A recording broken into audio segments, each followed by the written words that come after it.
Primer acto de la Legión Nacionalista Contrarrevolucionaria, realizado el 17 de agosto de 1964, en homenaje al Libertador de América, General Don José de San Martín. Habla el capellán de la Legión, Reverendo Padre Quintar. Reverenda Madre Superiora, hermanas de esta comunidad, hermanos sacerdotes, autoridades de la Legión Nacionalista Contrarrevolucionaria, hermanos en Cristo nuestro Señor, mis queridos hermanos, camaradas en el gran ideal nacionalista. Hace aproximadamente 3 años, la Madre Superiora me pidió que diera para las alumnas unos ejercicios espirituales. Y en la última plática me atreví a hablar sobre el manoseo de la verdad, no solamente en el orden religioso, sino también en el orden político, en el orden nacional. Y algunas alumnas quedaron con inquietudes, comentaron mis palabras en sus hogares. Tuve más de una satisfacción y también más de un disgusto. El año pasado, la Madre Superiora de esta casa me honró invitándome a celebrar la misa de fin de curso, en donde tuve que hablar a las que salían maestras. Por supuesto, presenté como modelo de magisterio a nuestro Señor Jesucristo y a otros cuantos maestros más, pero como argentino bien nacido y como sacerdote, no podía mencionar en esa oportunidad a quien no es en la Argentina modelo de maestro, sino modelo de antipatria, a Domingo Faustino Sarmiento. Fue muy comentado que yo no mencionara, hablando a futuras maestras que salían de un instituto católico, a esa figura siniestra de nuestra patria argentina.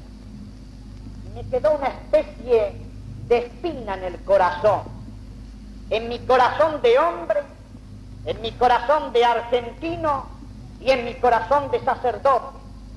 Qué oculta y qué manoseada y qué tergiversada está la verdad. Cuántas mentalidades equivocadas. Qué necesario que es que se escuche la palabra auténtica, la palabra sincera, la palabra que es testimonio de verdad. Por eso en esta noche me siento orgulloso de presentar a ustedes a quien considero un auténtico patriota y un directo amigo mío, al profesor Yenta.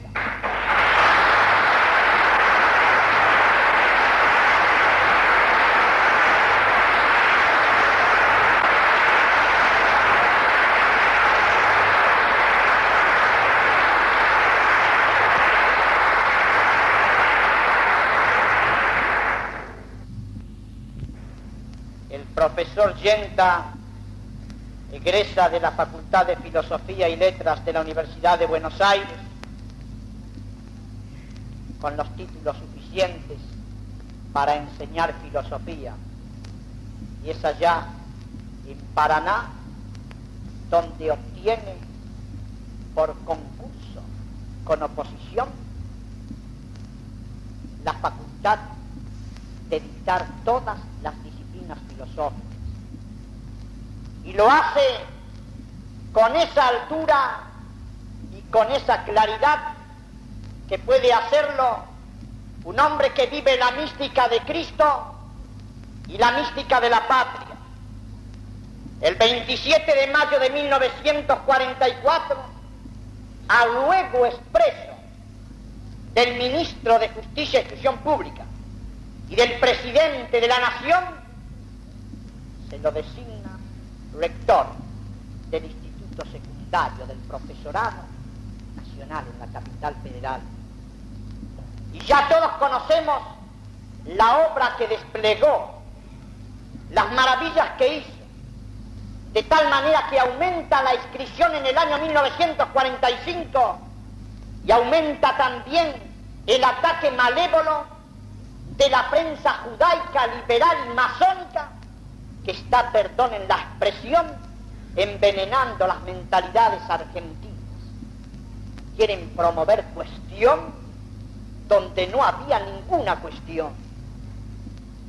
El día de la iniciación de los cursos, en 1945, se quiso hacer, promover un escándalo. En aquel entonces yo no llevaba esta sotana que tanto quiero, que llevo actualmente, y que le pido siempre a Dios que llegue a ser inmortal. Esta sotana sacerdotal es todo un símbolo. Y estuve con esa muchachada, que no íbamos a defender a Allende, sino que íbamos a decirle que junto a él había una juventud argentina, que estaba dispuesta a morir para que la patria viviera, una juventud auténticamente nacionalista, que lo seguíamos porque era el maestro, era nuestro maestro. Pero todo no fue en vano.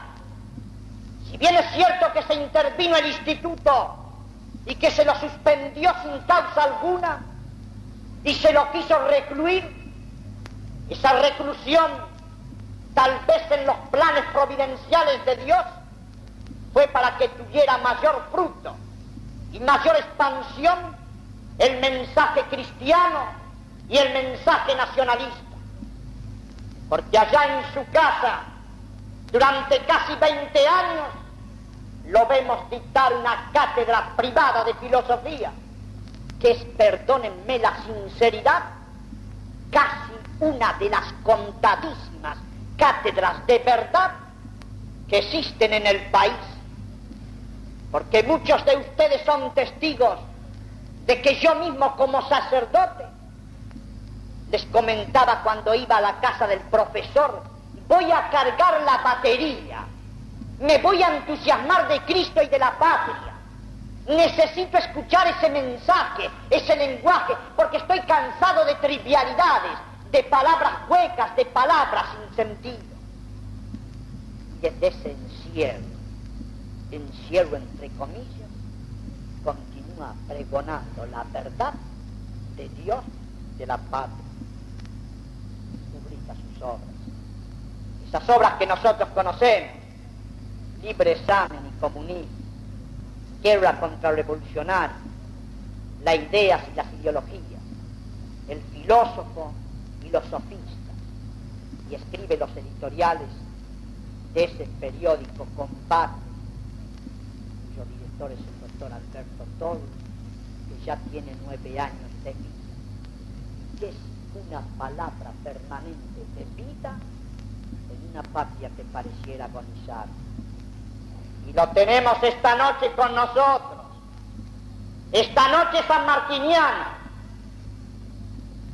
la noche en la cual celebramos la muerte de aquel gran soldado de la patria, porque las virtudes del general San Martín son virtudes del general San Martín soldado, porque no podemos nosotros separar al militar del hombre, como no podemos nosotros separar al sacerdote del hombre.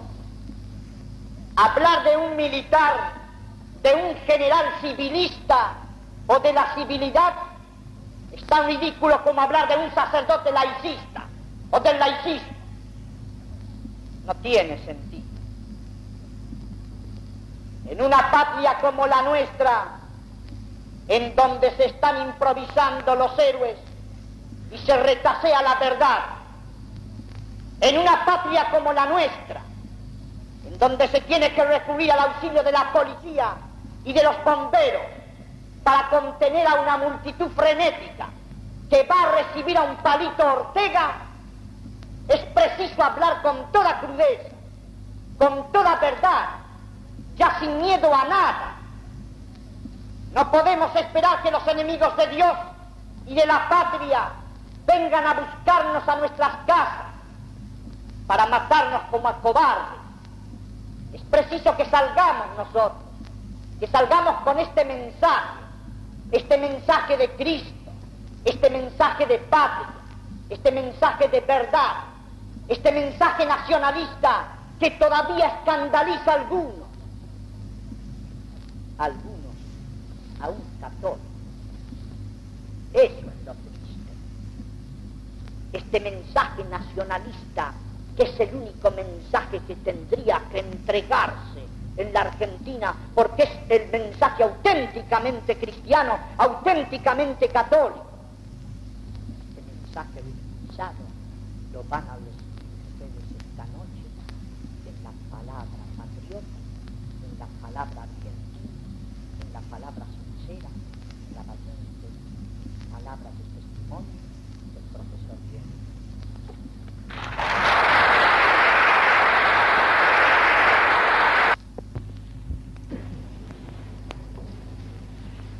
Hace más de 20 años que me he dedicado a demostrar que la libertad que se usa, esa libertad que se declama en la plaza pública, en los parlamentos, en las universidades, incluso en los cuarteles y a veces también en círculos católicos, es el fundamento mismo del comunismo. ¿No es esto una paradoja? En mi último pequeño libro, Libre Examen y Comunismo, he insistido en la demostración teórica y práctica de esta situación.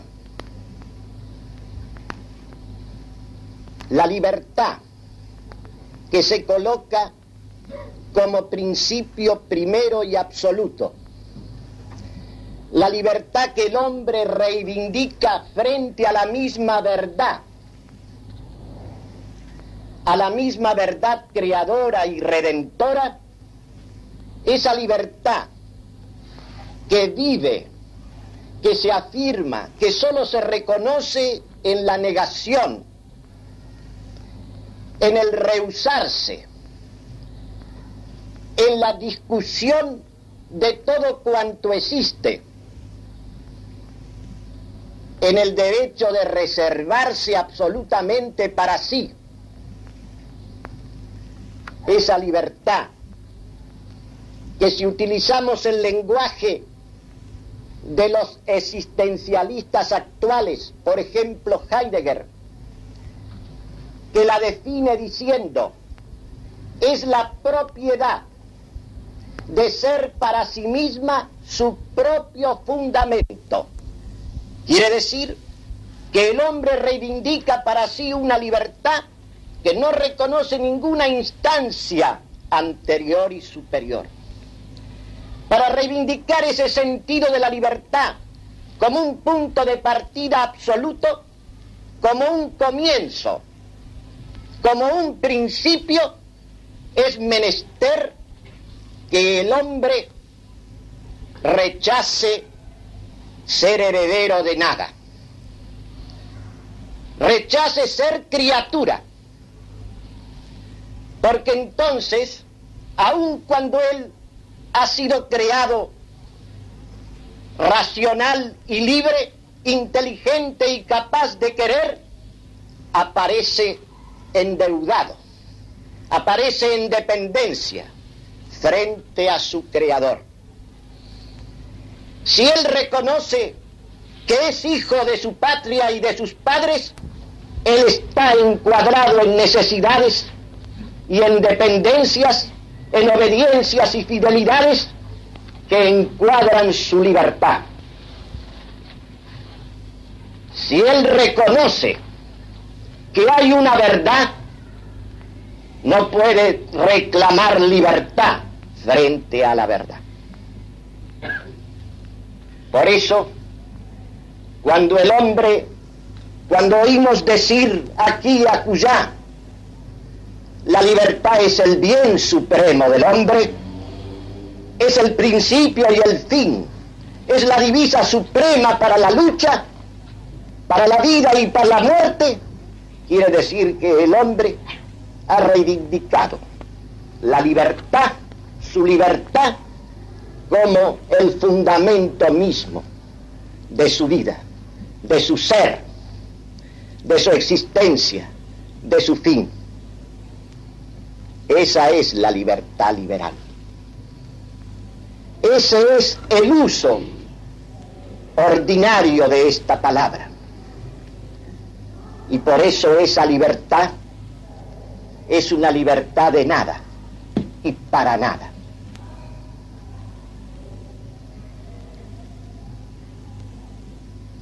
Sartre, que es un existencialista consecuente, dice: esa libertad que se afirma desligándose, desprendiéndose de todo, es la nada del ser para sí. Si en el principio no está el ser, no está la verdad, no está el bien, concretísimos, personalísimos, porque Dios es persona, 3 veces persona. Y el Dios que adoramos los cristianos es persona divina encarnada, uniendo hipostáticamente en sí mismo la naturaleza de Dios y la naturaleza del hombre.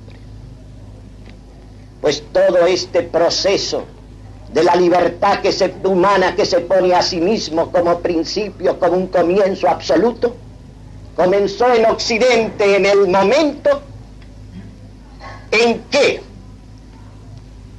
Lutero se pronunció contra la cátedra de la unidad. Porque la verdad encarnada, la verdad que nos ha creado y nos ha redimido, es una verdad indivisible de la naturaleza humana y es indivisible de la Iglesia de Cristo, que instituyó la misma verdad. San Agustín dice: la cátedra de la doctrina de la verdad fue instituida en la cátedra de la unidad. ¿Cómo puede haber continuidad, presencia de la misma verdad a través de todas las vicisitudes, de todos los cambios de las circunstancias, de todos los cambios en el espacio y en el tiempo, y en la modalidad y en la idiosincrasia de los pueblos, si no hay una cátedra de la unidad? Y si yo divido la palabra de Dios de esa cátedra de la unidad, de ese depositario, de ese custodio y de ese magisterio, que tiene que ser necesariamente infalible, porque si no lo fuera, se desvanecería, se desencarnaría la verdad. La verdad entonces aparece mediatizada por la libertad del hombre, por la reivindicación de su derecho a mediatizar la palabra de Dios. Y entonces Cristo se disuelve. Se disuelve en el pensamiento, en la creencia subjetiva, en la inspiración personal de cada uno. Y Cristo, el único, el verdadero, se convierte en innumerables Cristos, hechos a imagen y semejanza del juicio, del criterio, del sentimiento, de la inspiración de cada uno, de cada grupo de personas. Una vez que la verdad ha sido reemplazada por el libre examen, se comprende que resulte de allí una especie de igualdad de creencias. Cualquiera es un principio de creencia, de religión. Cristo aparece multiplicado al infinito. Cada uno se hace un cristianismo a su modo. Cristo ha sido desencarnado. Luego, como Él es la verdad que nos ha creado, el principio de toda verdad, todas las otras verdades que están comprendidas en Él aparecen también sometidas a una mediatización del juicio del hombre. Y entonces las definiciones, los conceptos esenciales, inmutables, fijos, aparecen también disueltos y comienza la movilidad infinita de las nociones, de las opiniones humanas en todos los órdenes.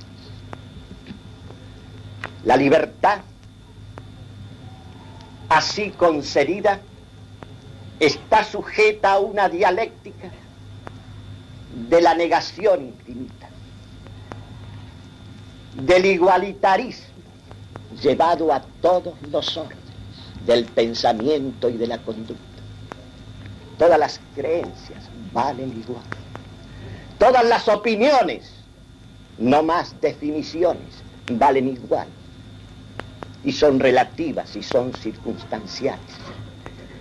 La tradicional filosofía del ser, de la esencia y del fin de lo que existe, es sustituida progresivamente por una filosofía del devenir, del no ser, de la movilidad infinita de todas las cosas. La dialéctica de la libertad es igualitaria. Va suprimiendo toda distinción, toda jerarquía, toda distancia, todo rango. Lo mismo en el orden del ser, que en el del pensamiento, que en el de la conducta, que en el de la vida social y política. Porque la dialéctica de esa libertad, que se nutre y vive de la negación del ser, de la negación de la verdad, se promueve indefinidamente en ese proceso de nivelación, de masificación, de subversión. Cuando entra en la política, nosotros asistimos a la supresión de todas las distinciones humanas. Todo se disuelve. Se disuelve la autoridad, se disuelve las jerarquías sociales, se disuelven las corporaciones, se disuelve la familia. Y entramos en ese proceso de reivindicación de la igualdad frente a todas las distinciones, a todas las discriminaciones. No solamente aquellas que son artificiales, aquellas desigualdades que son irrisorias, sino sobre todo contra toda distinción de orden natural. Y por este proceso, el hombre mismo, aparece despojado de todo lo que en él es un principio de distinción. Indiscriminación religiosa, indiscriminación racial, indiscriminación nacional, indiscriminación de las capacidades, indiscriminación en el seno de la familia.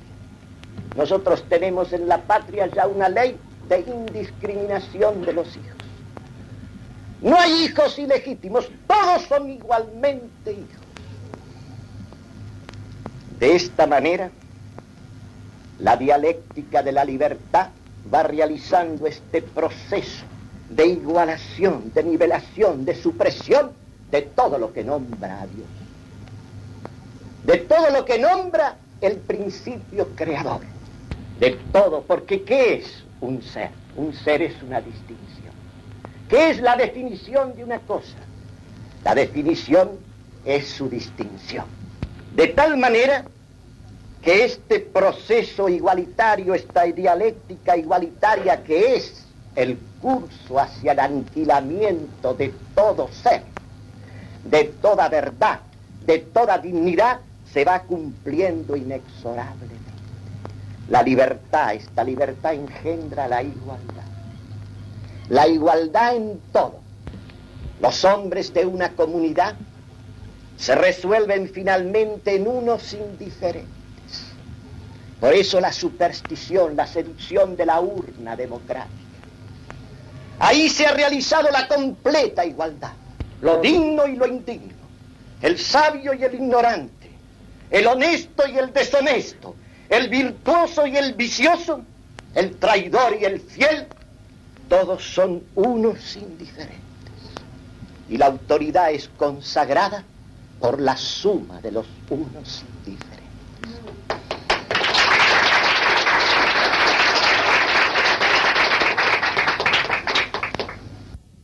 En este proceso, en esta dialéctica de la libertad que se sostiene en la negación infinita, en la contradicción infinita de todo lo que es y de todo lo que es distinto en todos los órdenes, ¿cómo no va a resultar finalmente la supresión también de la propiedad privada, que es un principio de distinción? Todo va siendo arrasado. Se ha comenzado por la nada y la lógica de ese punto de partida va conduciendo hacia el aniquilamiento, el anonadamiento de todas las cosas. Lo mismo en el pensamiento que en la conducta. Y finalmente el hombre, que ha comenzado en la nada, aparece convertido en una nada, bajo el terror y el despojo del comunismo. Es un proceso lógico de una dialéctica inmanente a una negación total que está implícita, que está como envuelta en el principio, en el momento del hombre, que el hombre se afirma a sí mismo como si él fuese el principio, como si él fuese el comienzo. ¿Y qué es lo que pone el hombre cuando se pone a sí mismo como el principio y como el comienzo? Lo que pone es nada, porque en él lo que es suyo es la nada. Todo lo que en él es, le viene de Dios, le viene del Creador, le viene del ser, de tal manera que cuando Goethe decía, libértate de los demás hacia ti mismo, ese hacia ti mismo es hacia la nada, porque lo de uno en uno mismo es la nada.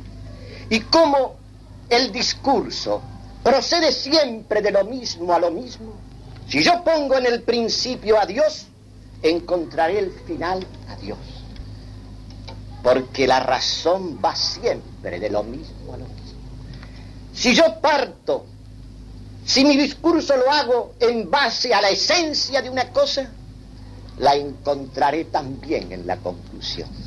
La diferencia es esta. Al principio, en el primer momento, está como envuelta, como encerrada. No está desplegada, diferenciada, distinguida. El proceso de la lógica va desplegando esas diferencias, las va explicitando, las va manifestando. Siempre el pensamiento discurre de lo mismo a lo mismo, solo que no es lo mismo en cierto sentido tener una cosa así envuelta, encerrada, y tenerla desenvuelta. El progreso de la inteligencia en el conocimiento del ser es un progreso por ahondamiento en el mismo ser definido e inagotable. Si yo parto de la nada, si yo pongo al hombre como una nada, que es cuando el hombre reivindica la libertad como el propio fundamento de su ser y de su vida, es lógico que finalmente él sea puesto, situado como una nada. Y por eso, como la nada no existe, como la nada es una ausencia de ser, el hombre no puede producir la nada, lógicamente, pero lo que puede es ir declinando hacia la nada.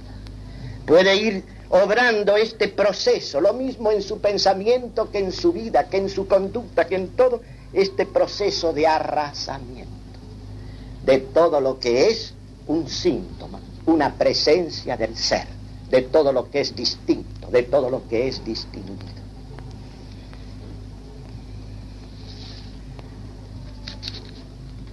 Uno de los grandes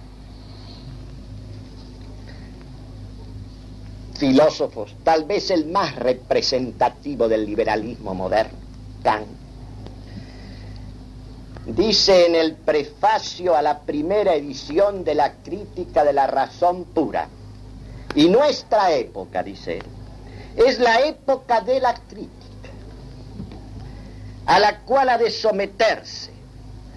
En vano pretenden escapar de ella la religión por su santidad y el derecho por su majestad, ya que suscitarían entonces justificadas sospechas y no podrían exigir el sincero respeto que sólo concede la razón a lo que es capaz de afrontar su examen público y libre. La última instancia soy yo, y mi juicio, y mi criterio, y todo tiene que ser mediatizado. No hay nada sagrado ni venerable, no hay nada que sea indiscutible, ni religión, ni patria, ni familia, ni nada. Todo lo que no se somete a esta mediatización del libre examen es sospechoso, es una cosa negativa. La libertad, esta libertad liberal, engendra en su dialéctica la igualdad, que se va extendiendo hacia todas las cosas. Y la igualdad engendra la fraternidad. Porque dentro de este criterio es la diferencia la que engendra odio. Suprimir las diferencias, suprimir las distancias, suprimir las jerarquías, igualémoslo todo, nivelémoslo todo y brotará el amor universal. Porque la diferencia engendra odio. Por eso Camilo Desmoulins, uno de los actores de la Revolución Francesa, decía: la divisa de los tiempos que llegan es ningún superior, empezando por el primero, por el superior entre todos, que es Dios, y luego suprimir todas las diferencias, todas las distancias, porque la diferencia engendra odio. De ahí ese amor, esa filantropía, ese amor igual a la humanidad en general, que se viene declamando en los últimos siglos. Libertad, igualdad y fraternidad. La trilogía masónica que preside toda la política contemporánea, a partir sobre todo de la Revolución Francesa. Es como la caricatura de la Santísima Trinidad, de las tres personas divinas. El Padre engendra al Hijo. El Verbo, por cuya virtud todo ha sido creado, procede del Padre, y del Padre y del Hijo procede el amor, el Espíritu. Y el amor es igual al mismo Dios, es Dios también. Qué lejos estamos de ese sentido del amor humano, del amor filantrópico, cuando tenemos que hablar de este amor divino. Este amor, que es la libertad misma, porque si hay algo que exige la libertad es el amor, este amor se prodiga, es un don. Porque el amor es el único que puede hacer lo que quiere. El que ama puede hacer lo que quiere, porque como el que ama quiere el bien del amado, todo lo que quiere hacer es ese bien. Por eso Dios se ha prodigado la abundancia de su amor en la creación del mundo. Y luego todavía se ha prodigado aún más, haciendo de su propio Hijo un don, a través de la encarnación y de la redención. San Agustín decía: ama y haz lo que quieras, pero ama. La libertad fuera de ese amor divino, la libertad humana que se afirma suficiente por sí misma, que se afirma fundamento y principio de todo, es la fuente de ese aniquilamiento progresivo del hombre en la nada. Dios nos manda amar al prójimo, y el amor de Dios, y el amor que Dios nos manda es preferencia, es distinción también. No nos manda amar por igual, nos manda amar ante todo a Él, que es el distinto y supremo y el más próximo, más íntimo en nosotros que nosotros mismos. Y luego nos manda amar al prójimo en Él. ¿Y quién es el prójimo? ¿Son todos por igual? No, son los que más nos necesitan. El prójimo de cada uno es aquel a quien la naturaleza o las circunstancias han puesto en su proximidad. Han puesto en su proximidad o el que le ha salido al encuentro. ¿Y en qué consiste ese amor? Ese amor consiste en cubrir, en colmar, en llenar la necesidad del prójimo. No es que rechace a los demás, pero el amor es preferencia. El verdadero amor, el concreto, el vivo, el amor que rescata, el amor que sostiene y que conserva, es un don. Y no un don así en general, no es un don igual. Mis hijos son mis hijos y me debo a ellos. Mi amor está referido a ellos antes que a los otros hijos. Es elemental que sea así. Ustedes ven que en todo lo que viene de Dios, el principio es la distinción. Ser es ser distinto. La verdad es definición, o sea, distinción de lo que es. Y el amor es preferencia. Fíjense la dialéctica de esta libertad demasiado humana. Rechaza la gracia, rechaza la ayuda del Redentor, proclama su suficiencia. Se proclama suficiente, absolutamente suficiente, para discutirlo, para mediatizarlo todo. Lo único indiscutible soy yo, mi juicio, mi libertad.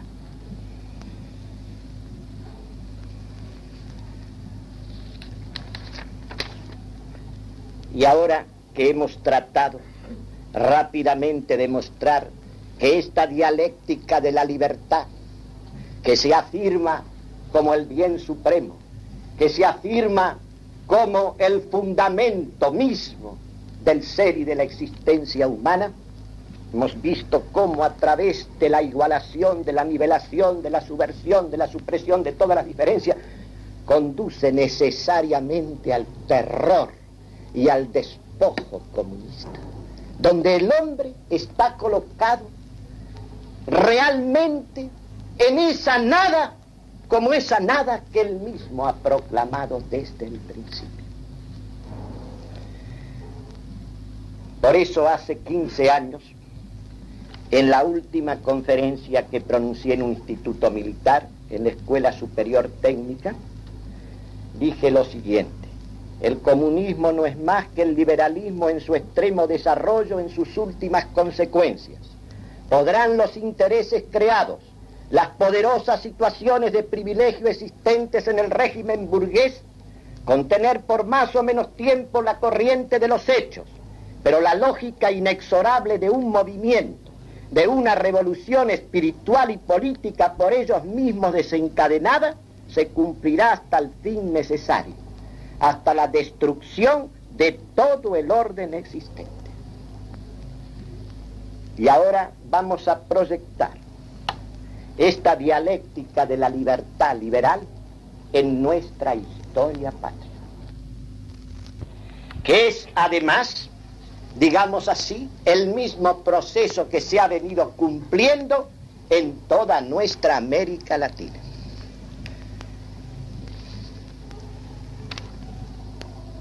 Cuando se produce la batalla de Caseros, asume el gobierno de la República la llamada Generación de Mayo, cuya personalidad más fuerte ha sido sin duda Sarmiento. Es el momento también en que la masonería se constituye en el poder regulador de la política argentina hasta el día de hoy. Sarmiento puso en vigencia una antinomia para explicar la historia de la patria, la antinomia civilización y barbarie. ¿Qué es la barbarie? Es todo el pasado, toda la obra de España, incluso la obra de los fundadores de la nacionalidad. Todo lo que en nombre de la cruz y de la monarquía española fue edificado, todo eso es la barbarie. El hombre del 53 no es heredero de nada de lo que le viene de sus padres, de lo que le viene de sus antepasados. Todo eso es la barbarie, el oscurantismo, la opresión del hombre. En consecuencia, lo primero que hace esta generación es establecer un estatuto, una constitución de raíz y de fundamento liberal, fundado en esa libertad de negación. Los argentinos no son herederos, no son continuadores, no han recibido fundamentalmente nada. Ya no va a decir la Constitución: la religión católica apostólica romana es la religión del Estado. Ya el Estado no nace más de la religión. Va a tener un artículo segundo que diga: el Estado sostiene el culto católico. Y luego estará en la proclamación de todas las libertades abstractas, de todas las libertades, de donde va a resultar que todos los cultos en la patria son iguales, son lo mismo. Por eso ustedes los ven en el día de hoy. La autoridad, que es fiel a la Constitución indiscutiblemente, no solo autoriza, sino que adhiere, por ejemplo, a una gran misión. El intendente de la ciudad le entrega la llave a la Santísima Virgen de Luján. Se proclama el nombre de Jesús y de María del mismo modo que se hace desde el descubrimiento y la conquista. Pero el domingo pasado, esa misma libertad hace que en el Luna Park se reúnan 25.000 personas y que se transmita además por radio a toda la patria un acto sacrílego, donde se blasfema, donde se hace circo y bufonería con nuestro Señor Jesucristo.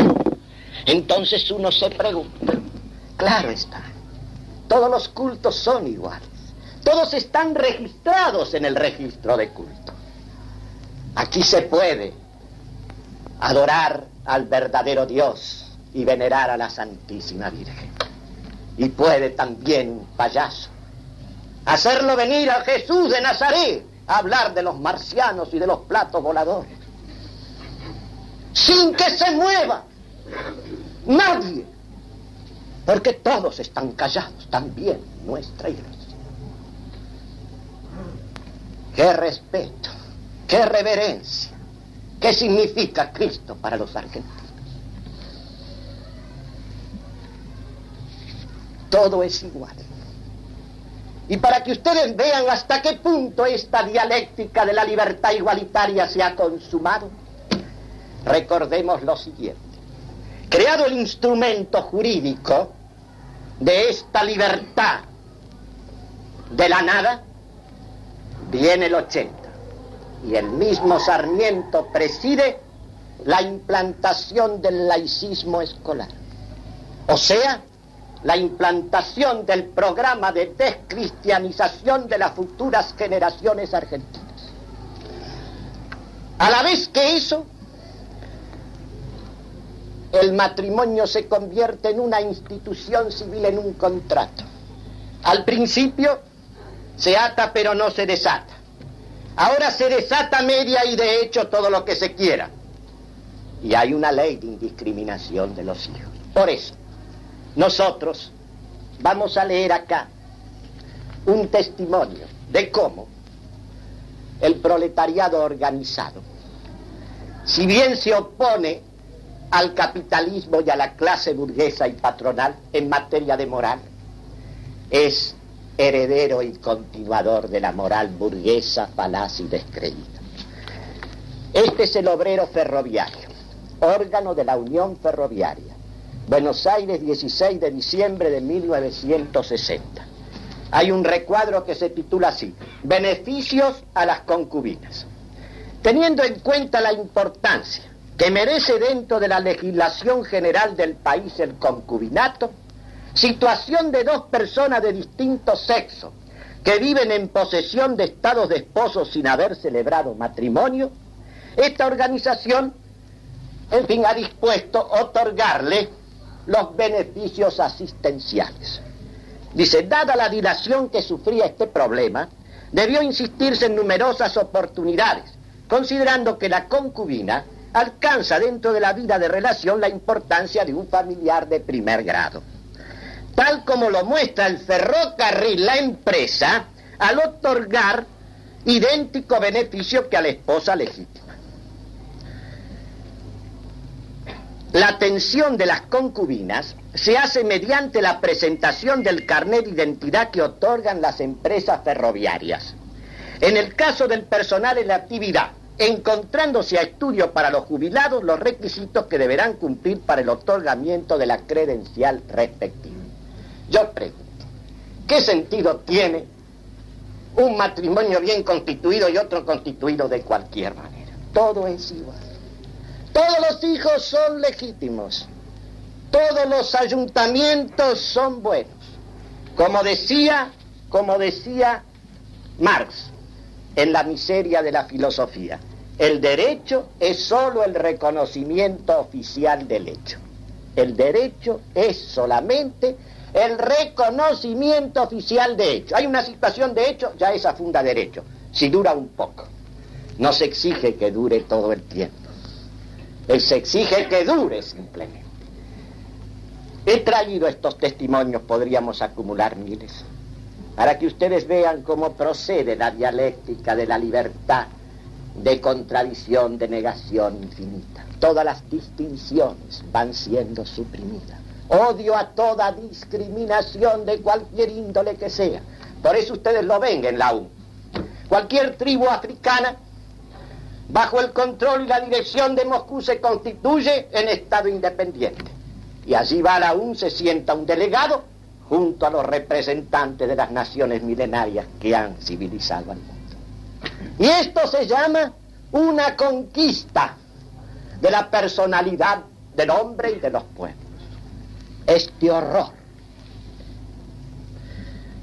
Si Portugal, en lugar de mandar sus tropas a aniquilar a los asesinos de los suyos, hubiese apelado a la UN, ya Angola estaría en ese caos de sangre y de horror que es el Congo.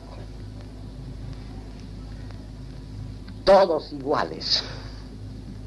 Dios lo ha querido todo distinto, cada uno en su lugar, cada uno en su jerarquía, cada uno en su orden.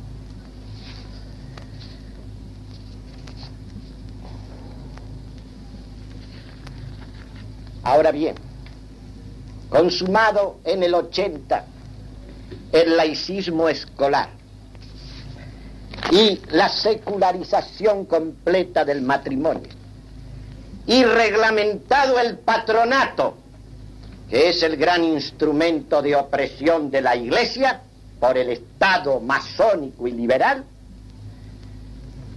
llegamos al año 18. Y aquí se cumple un paso más en ese proceso de arrasamiento de todas las jerarquías.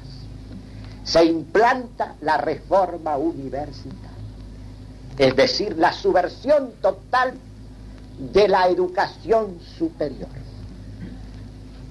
El señor Ricieri Frondizi ha dicho ayer que en la universidad no mandan los estudiantes, son nada más que parte del gobierno universitario, donde los profesores, los que educan, los que deben educar, los que deben enseñar, los doctos, comparten en igualdad de situación el gobierno de la universidad con los representantes de los estudiantes y de los egresados. Este soviet universitario es la revolución bolchevique en la universidad. Fíjense lo que decía un reformista de los tiempos de la Reforma. Ya que no podemos hacer la revolución en el país, hagámosla en la universidad. Y un líder cubano de la Reforma universitaria, Julio Antonio Mella, pronunció estas palabras proféticas en 1925, año en que los líderes de la Reforma universitaria argentina, ingenieros Palacios, Del Mazo y otros, fundaron la Unión Latinoamericana. Dijo Mella entonces, en el mañana, cuando la generación que pasa hoy por las universidades sea la generación directora, cuando la generación que pasa hoy por las universidades sea la generación directora, las revoluciones universitarias se considerarán como uno de los puntos iniciales de la unidad continental y de la gran transformación social que tendrá efecto. Esto lo decía en 1925, el mismo año en que los líderes de la Reforma Universitaria Argentina fundaban la Unión Latinoamericana para la expansión en toda América Latina en las clases dirigentes de estas tres consignas fundamentales de la Reforma. Uso las propias palabras de los reformistas: anticlericalismo, antimilitarismo y antiimperialismo yanqui. Han pasado 43 años y hoy podemos decir que Mella tenía toda la razón. Todos los equipos gobernantes de toda la América Latina, desde el Cabo de Hornos hasta el Río Bravo, todo el cuerpo dirigente de la enseñanza está en manos de generaciones formadas dentro del espíritu de la Reforma universitaria.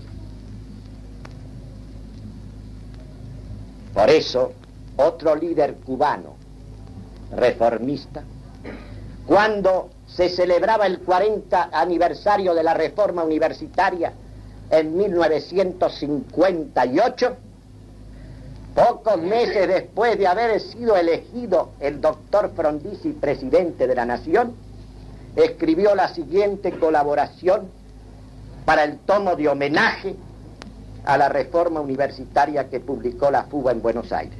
Juan Marinello tituló su mensaje "El homenaje de la continuidad", y dice así: la Reforma universitaria de Córdoba es sin duda un gran hecho americano. Es un gran hecho americano. Uno de los capitales aciertos estuvo en plantear clara y valerosamente la necesidad de la lucha antiimperialista. Contribuyó a esclarecer la cuestión nacional de cada país. La fundamental unidad de las masas trajo la victoria histórica del 23 de febrero de 1958. Esta unidad debe impulsar toda actividad colectiva, debe construirse y funcionar para dar cima a la tarea iniciada por la Reforma Universitaria del 18.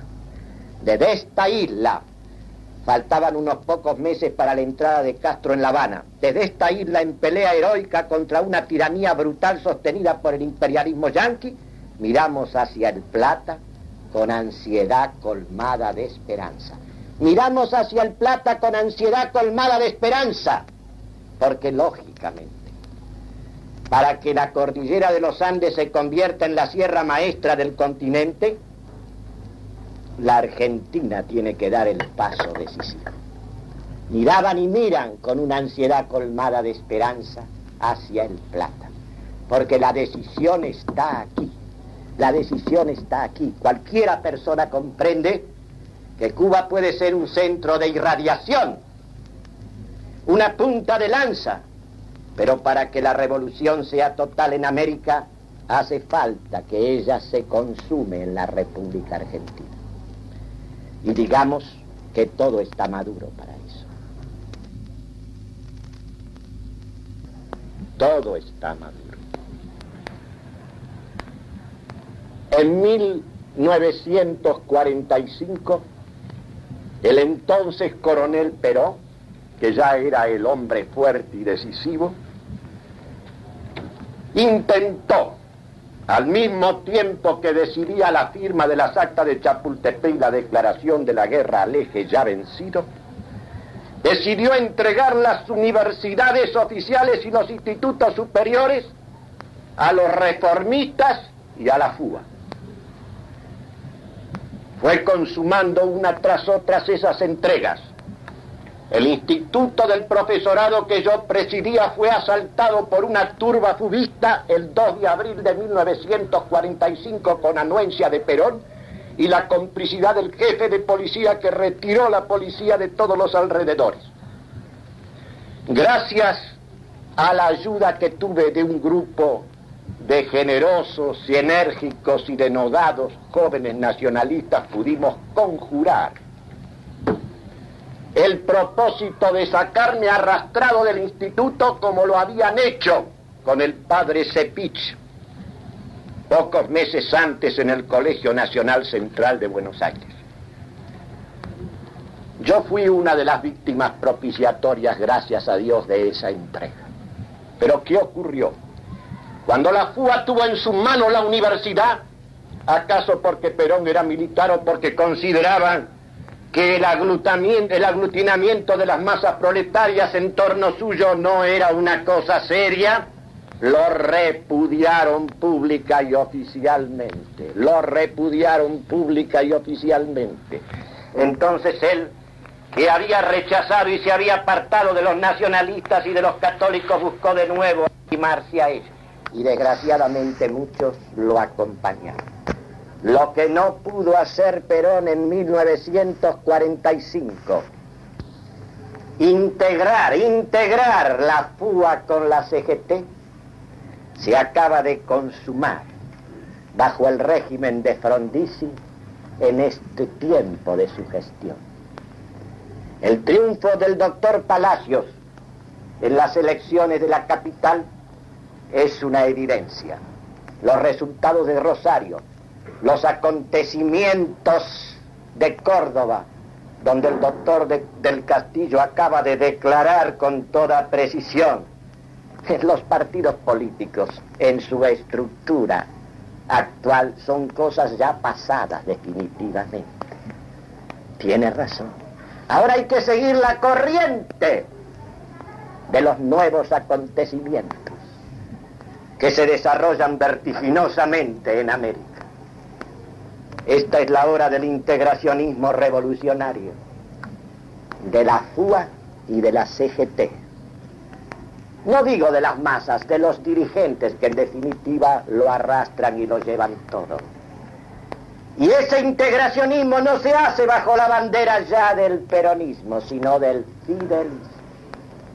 Esa es la bandera del momento. Esa es la divisa electoral. Esa es la divisa popular. Ese es el nuevo Frente Popular. Dejemos de lado las intenciones, las vicisitudes de los hombres, los juegos de intereses. Lo concreto, lo real es eso.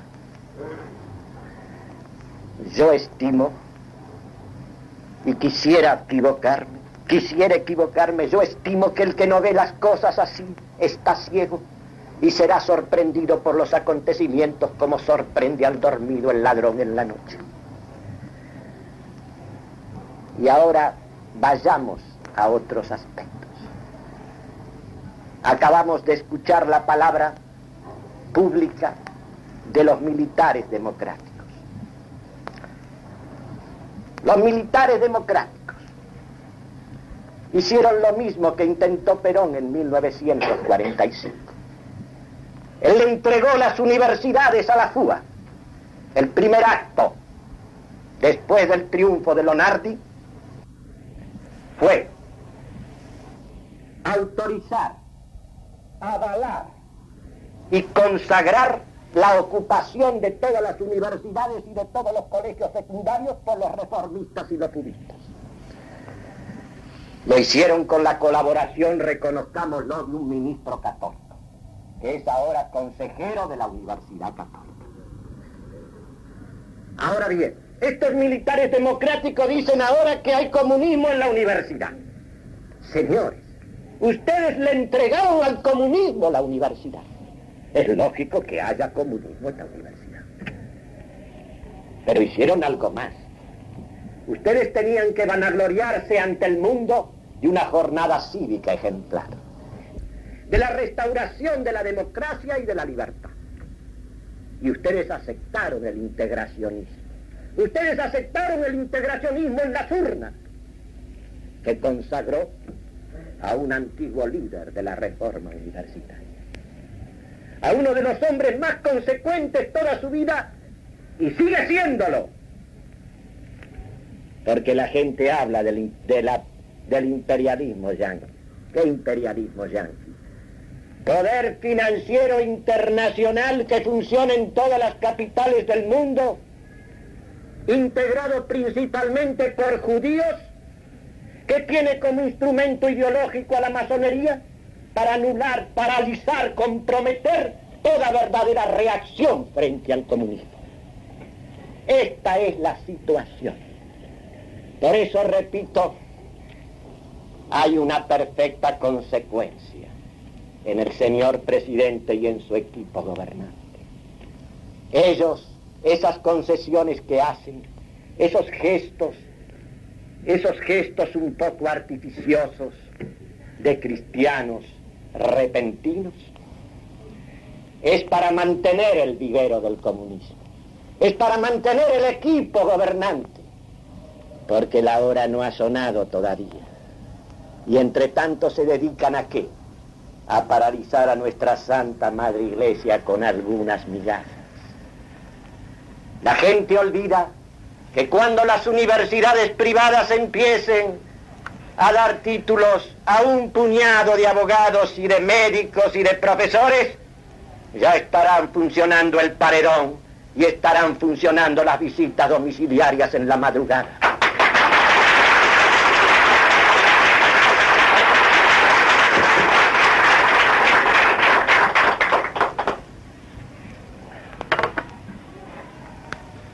Este es para mí el problema, y las Fuerzas Armadas se debaten en esta contradicción, en esta ironía tremenda.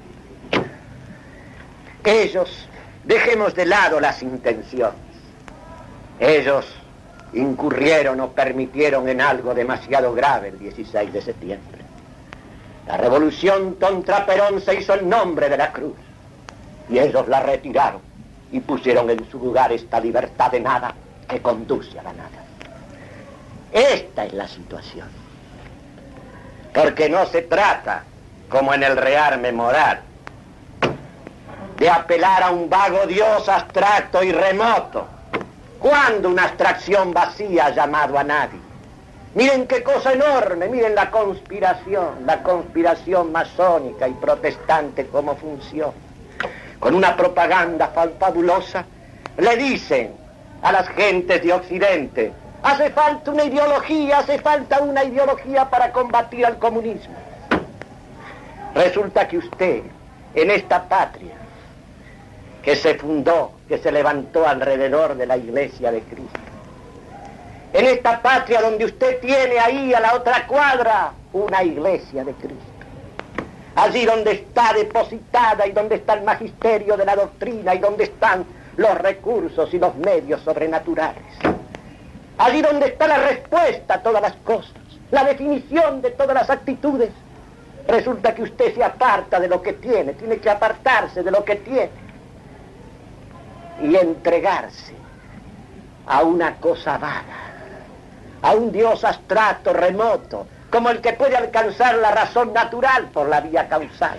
Hay un Dios que es principio y fin del mundo, pero este Dios, este vago Dios, difuso Dios, ese Dios no puede llamar a nadie. ¿Y qué es lo que se pretende? Se pretende crear la impotencia y anular toda verdadera reacción. Porque este proceso que conduce al comunismo, que ya está casi sobre el dominio total del mundo, ha nacido de una libertad que se ha afirmado en la negación radical de Cristo y de su Iglesia. y que por eso persigue la destrucción de todo el orden cristiano. No hay reacción posible, sino aquella que se aferra y vuelve a reivindicar eso que es el principio, que es la verdad que nos ha creado y redimido, y no la libertad. Esta libertad que se convierte en último fundamento de todas las cosas. Hay sí una verdadera y legítima libertad, la que nace en aquellos que guardan la palabra de Dios y a quienes la verdad los hace libres. El problema es aferrarse a la cruz y a su iglesia. Es luchar desde allí, sabiendo además que la victoria nos pertenece. No sé si en esta tierra, es lo de menos y en este momento.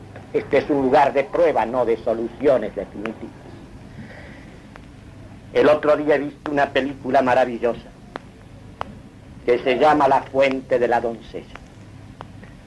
Una película donde el genio de Bergman muestra con una compenetración profunda la infinita superioridad de cultura y de civilización que constituyó la Edad Media sobre este modernismo liberal decadente y nivelador. Hay en esa película un poeta, un juglar, o alguien que recita un poema acerca del significado de ese humo que se levanta en volutas del hogar y que se revuelve y choca y se recoge ahí en el techo sin poder encontrar la salida, hasta que por fin logra la abertura y entonces se eleva seguro hacia el cielo. La situación en que nos encontramos nosotros los argentinos por lo pronto es justamente la de ese humo, que está ahí revolviéndose y retorciéndose y contrastando en una pared sin salida. La única abertura y la única salida posible es volver de nuevo al principio, a la cruz.